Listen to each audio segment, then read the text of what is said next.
It's really cool. But you don't do graffiti, do you? Like, Well, I did it once or twice, and I was really bad at it. And I did end up in court, actually, after being caught 3 times. oh wow. You did it twice, but got caught 3 times. All right. No, yeah. It's my 3rd strike. I went to court. And luckily, well, actually, that's true. So the first time I got caught doing a big piece on hoarding, you know, like around the building site. Well, I thought, you know, they're going to throw away that board anyway. Anyway, so they caught me doing it halfway through, and then I went to police station. They give you a little, you know, slap on the wrist, take your details, give you a caution, let you go. And so I went back and I finished it, which is a bit silly because they obviously knew where I live, and got me again.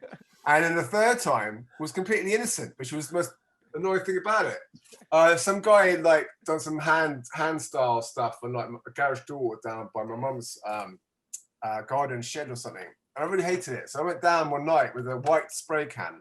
I sprayed over it. It was a white door, right? So I literally just erasing it.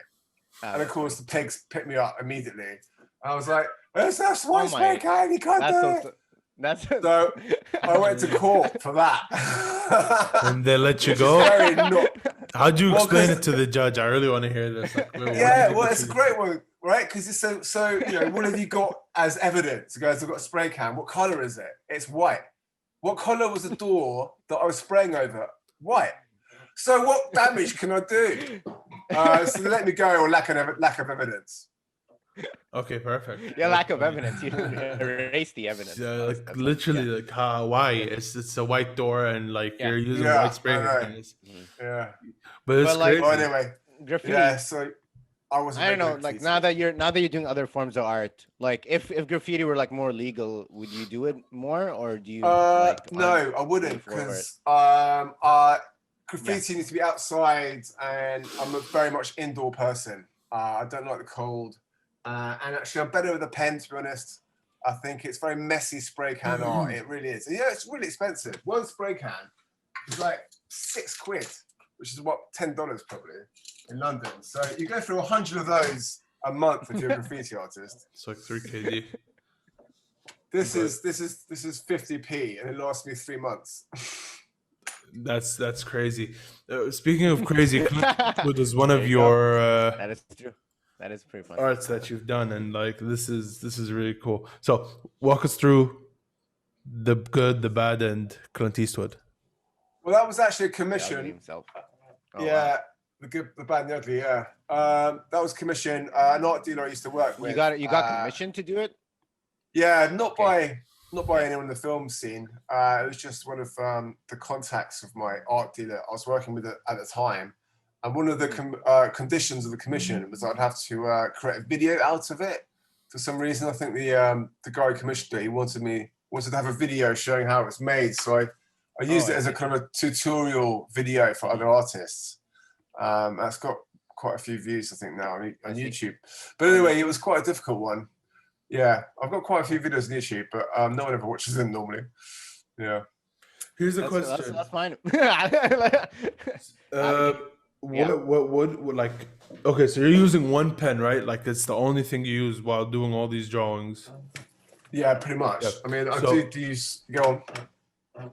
One pen, like I'm trying to think, how do you like make these difference in like shade? Like here it's dark, but here it's light. And like, what is it that you do? It's not that hard, you know. Let me see if I can show you. It's just a matter of pressure, of how much pressure you apply onto the paper. So this is actually quite a nice piece of paper. I shouldn't waste it. But anyway, think about it. Can you see this? Can you see that? Yeah. Sure. That's like very dark. Okay.